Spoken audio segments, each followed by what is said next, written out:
अरे दामी ठाउँमा आयो घाम अनि भर्खर तलबाट झुल्ने छ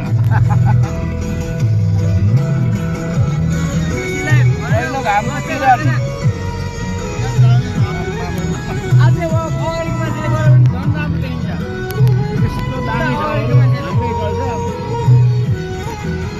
एक कारमा तातो पानी मिसिनु गएर भन्नु पर्यो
नै भयो मेरो बाबुको लागि तिम्रै भयो घर उफ्र अहिले एकछिनमा दम्की जान्छौ अनि त्यो